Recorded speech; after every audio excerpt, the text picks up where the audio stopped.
Okay. Hi, I'm Donna Snook, and this is pre-orientation for clinical teachers for spring 2026. So there are five things that I need to tell you about for this orientation. And the first thing that we need to talk about is your calendar. So I'm going to share my screen. Let me find our calendar. There it is. Okay, so this is our calendar for spring 2026. You're going to notice the first thing on our calendar is January 5th, which is our day for orientation. It's Monday, January 5th, and at 12 noon, you are going to come to Hardin-Simmons University in room 209, and you're going to meet your supervisor. The supervisor is the person that is going to come and watch you teach 4 times during the semester. And all of our supervisors are very skilled and knowledgeable because they were all teachers and now are sharing their wisdom as they are also providing the service of being the supervisors. They are great advocates for you. You're going to enjoy them. They are very supportive and they are on your side. So if you have questions, you're going to be asking those to your supervisor. They're going to be giving you their contact information and getting your contact information. They're also going to be giving you information about how this works as far as scheduling a time to do your teaching for observation.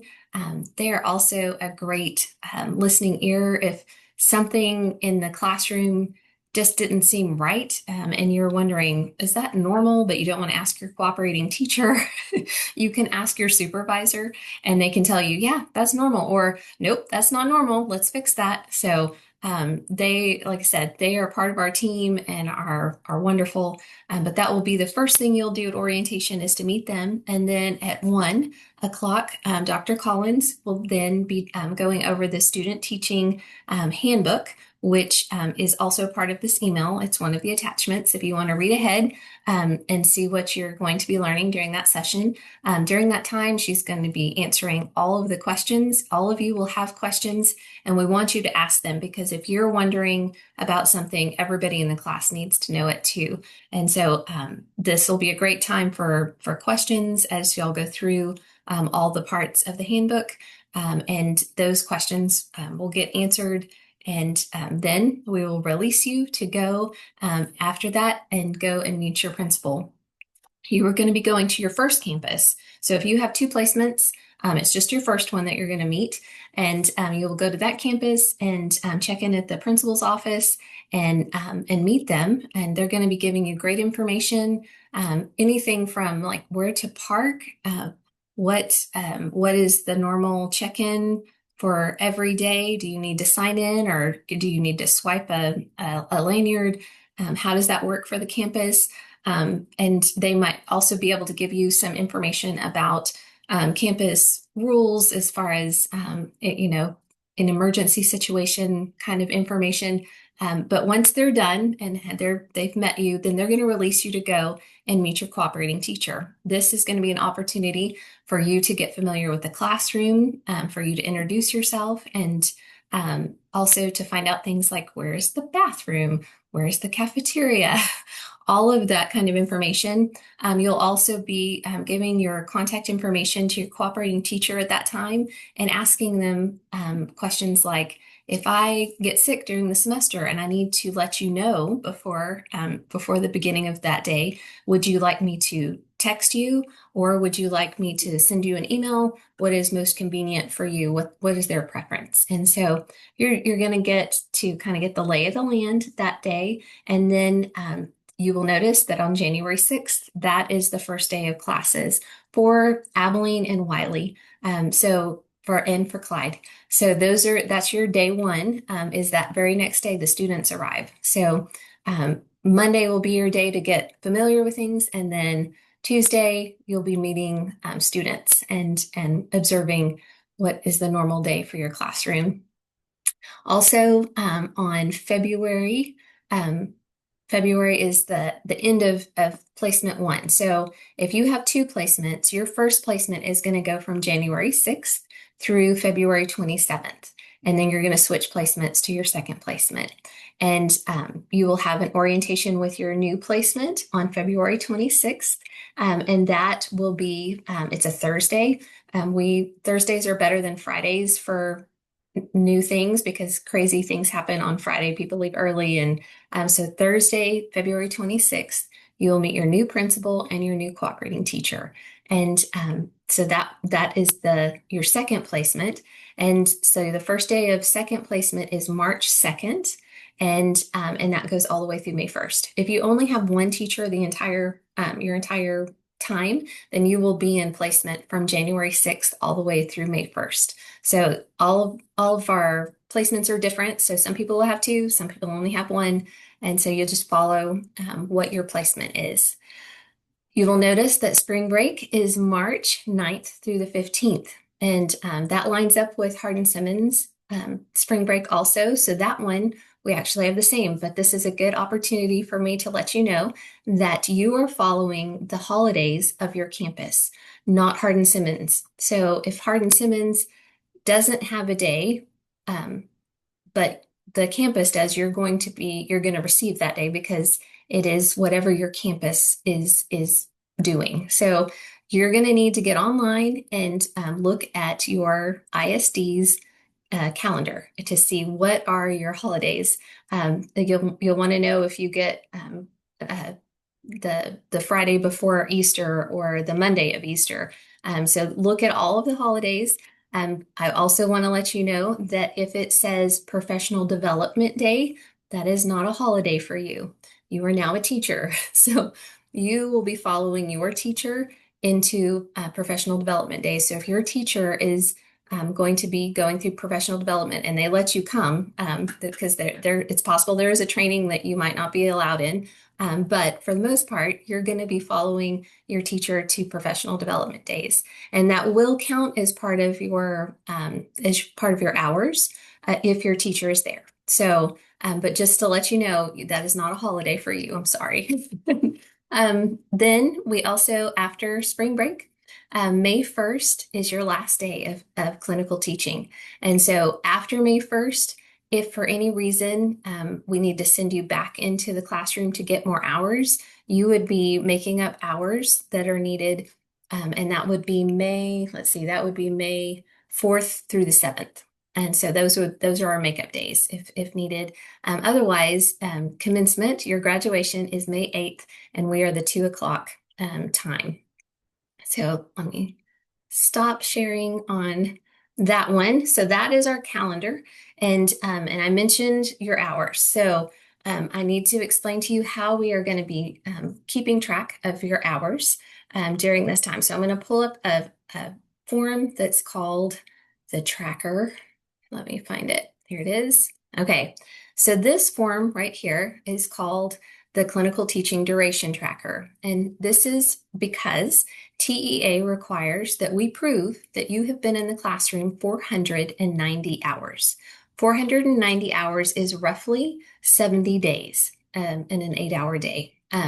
So just for your knowledge, that they make us count by the hour. So we have to prove every hour that you're in the classroom. So this is how we do it. This is the page that you'll notice that your clinical teacher, your name, the cooperating teacher, that's the second blank, that's your cooperating teacher. It'll be their name in that blank. Also the semester and the school that you're at. And then you will see that the dates start on the left-hand side. You have a time in and a time out. So let's say you enter the classroom, you're in the classroom by 7:30. Let's say you're done, and at the end of your day, it's 3:30. So that's an 8-hour day if you count your hours out. So your time in, your time out, and then how many hours were for that day. And then you'll notice that next column is your cooperating teacher initial. So we are required to get your initials. You are to get your initials, the cooperating teacher's initials on each day. I would suggest, so it's not as annoying to you and to your cooperating teacher that they're initialing every single day, I would suggest that you do this every Friday and that you fill this out and then every Friday get them to initial the days of that week. I think that that would be easier, but you can come up with your own schedule on that, whatever is best for you and your cooperating teacher. If you miss a week, it's okay. Just fill in the correct information and have your cooperating teacher initial after that. If you, for some reason, lose this paper, it's okay. You can, I can give you a blank one, and you will fill this out again and get your cooperating teacher to initial in the proper places. So this first page is the first placement. So if you've got split placements, you'll have different people signing. So the first one would be signed by your first cooperating teacher.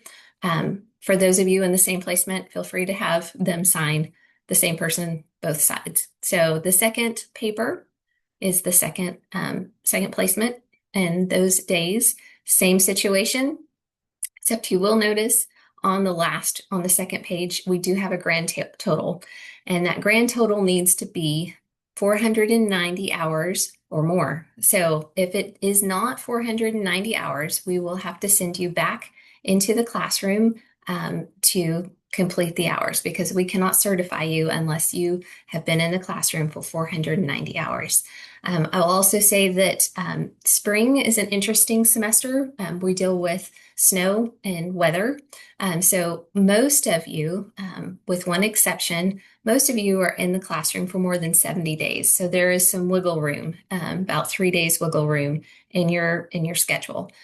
We need these days because it's highly possible that we could have a snow day. And when that happens, you get no hours. Like that eliminates a normal 8-hour day of what you would be receiving. So even though there are some extra days in your schedule, they're not really extra until we're safe from any more bad weather days. It's also, if you were to have a sick day, again, you're not receiving any days in the classroom. So we're just, it's all, you're not going to know if you have to go back into the classroom until the end of the semester, or until you get 190 hours. So at the end of the semester, or close to, count up your hours, and then you'll know, okay, I'm fine. I don't have to go in for any extra, or okay, I have to go in for, I need another 8 hours, that kind of thing. So that is how it works. And you will be turning in this tracker to me on the last day of clinical teaching. So May 1st, they're due back to me. You can walk them in and turn them in and say, I'm done. Or you can also take a screenshot of it and email it to me, as long as as long as I can read it, and because I'm going to have to print it off and put it in your file. Because again, we have to prove to TEA you've completed 490 hours. So that is the tracker.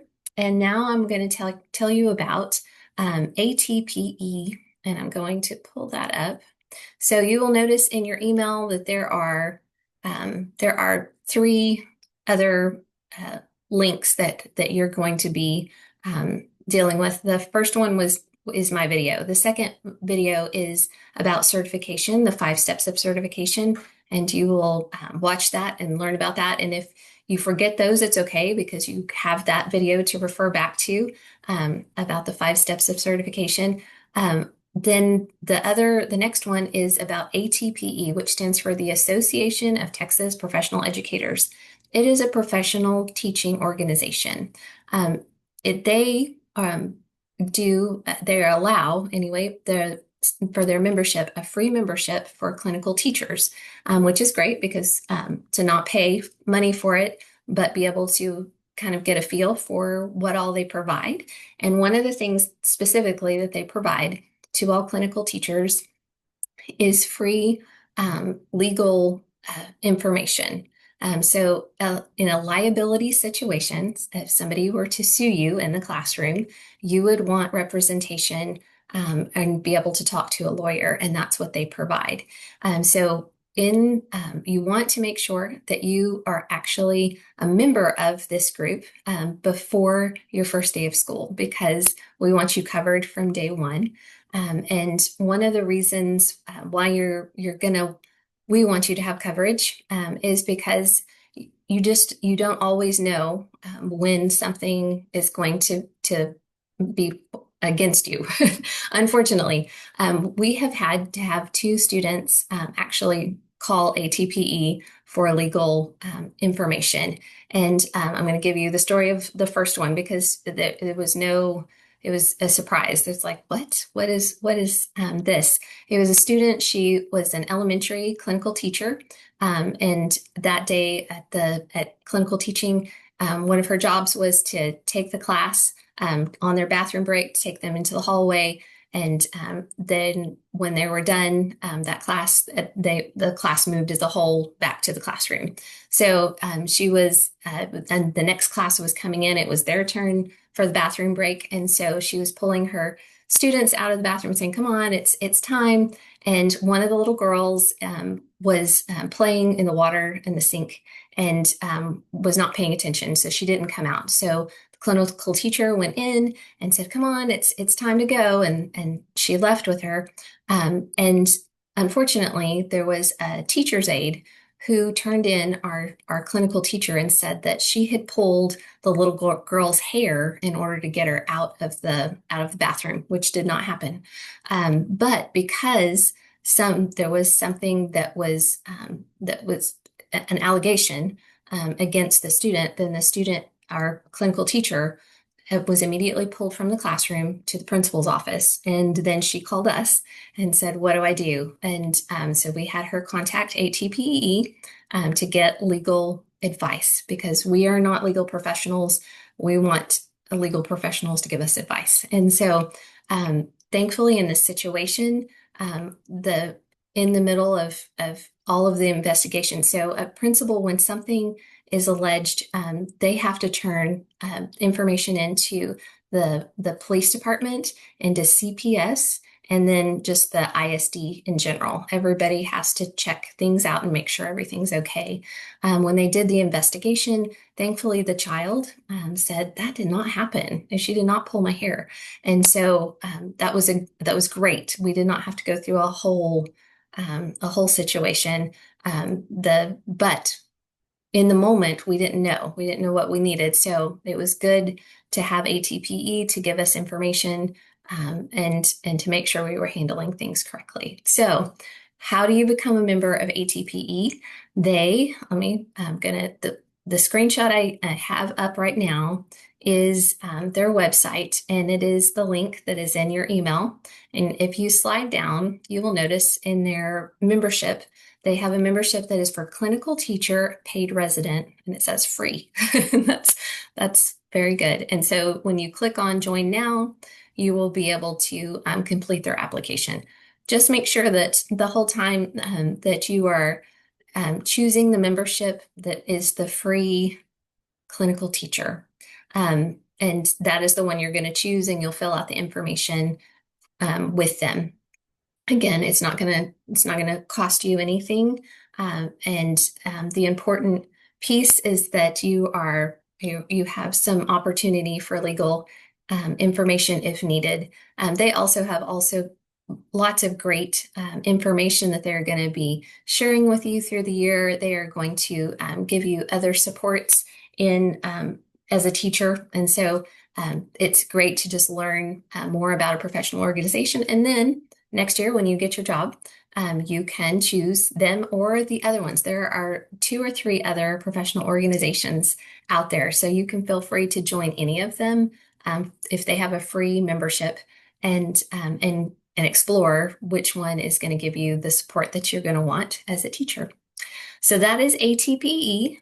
And then the next thing I'm going to tell you about is exam testing. So you have already completed your practice exams with me, and now you are uploaded for real tests in Pearson. So at this point, you can sign up for tests. I suggest that you not sign up for a test the first 3 weeks of your clinical teaching because you are going to have enough trying to get a normal schedule and getting used to a different bedtime and a different wake up time. So I suggest let the world calm down for the first 3 weeks of January, but then start considering when you want to take a real exam, because spring break is not that far away. And the goal would be to try to get at least one test, if not all of your tests, done before spring break, because that is when principals are looking. They're looking for they've started hearing who's going to be retiring, who's moving, and they know of some openings. So you want to be available. You want to be able to tell your principal, I have passed my test. Once you can tell them I have passed my tests, then they can hire you. Until then, they cannot hire you. You're a question mark until you have your test passed. So there is no pressure. You do not have to have them done before graduation. But to put you in a good position for getting a job, the sooner you take your tests and have them passed, the best. So if you need any help with that process as far as signing up for a test, let me know. Also, if you want to review any of your testing information, I am still here till 5 o'clock every day. So if you want to come in and review a test before you go and take your real one, come on in, and we want to be a support. And so if you need anything, you just let us know, and we want to be helpful to you. Also, I want you to know that there is testing on the weekends, so you don't have to give up a class day for your tests, because you would have to make that up, and that's not fun. So weekends are the best, but if especially if it gets to the end of the semester and you have to test during the week, certainly understand. Just know that if you don't have the 490 hours, you're going to have to make that time up. Then let's see. Oh, I was going to tell you, just so you know, when you go in to test the real test at the testing center, when you go in, they are not going to allow you to take anything into the test with you. They will have you put your keys and your phone and anything else you brought in a locker, and you will need two forms of photo ID. Most of the time, it's your driver's license and your HSU ID, because they both have pictures on them, and that name needs to be the same name that is on your test. So if your identification does not line up with your name, they will not let you test. So two forms of ID of photo ID that your name matches the name on your test. And then once you have done that, and they will take a palm print of you, and they'll send you in to take the test. If you need to go to the bathroom during the test, you raise your hand. They send you to the bathroom.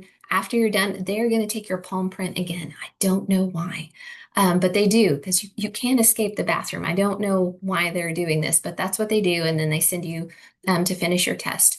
And then you will receive your results on Tuesday or Friday, depending on when you've taken your test, whatever day follows that. And unless you are taking the STR, and if you're taking the STR, you will have to wait 3 weeks, because a real person grades that test, and so it takes longer. So, but everybody else gets their results in a few days, and so that's part of the process. And again, if you have any questions, let me know, and I am happy to help. The last thing I need to tell you about is the yellow folder. So during orientation, our face-to-face time, January 5th, we are going to be handing you a yellow folder, and this is actually for your cooperating teacher. So you will be delivering this to your cooperating teacher when you go and visit them after orientation. So in their yellow folder, this is their paperwork, and we just want to help them keep it all in the same place. And so, but we also want you to know what's in there, and if they had any questions, you would be able to know the same information. So the first thing that we have in their yellow folder is a letter that gives them information on how everything works. And so that is their first piece of information.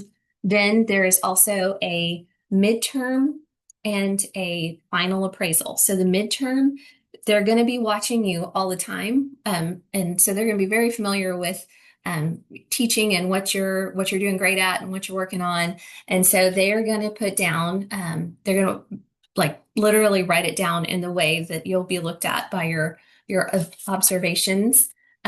So on the midterm, they're going to go through that information with you. It's like a practice.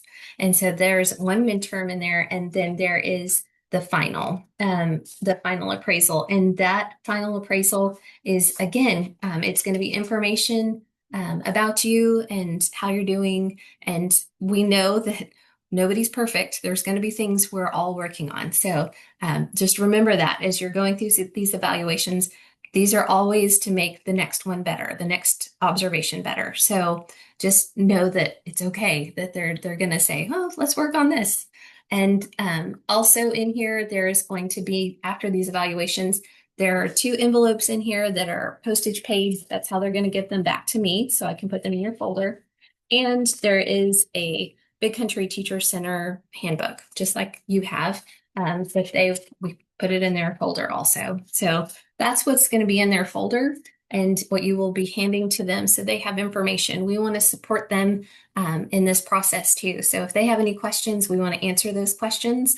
And our contact, Dr. Collins and my contact information is in this yellow folder, as well as your supervisor. So that way your cooperating teacher, whatever the question is, we can get them whatever answers or support that we need to. All right, that's all of my information. What I need to let you know now is to make sure that you finish the rest of the videos in this email. And if you have any questions, please let me know. I am available and happy to answer questions. So in the meantime, Merry Christmas, and I'm looking forward to seeing y'all on January 5th. Thanks. Bye-bye.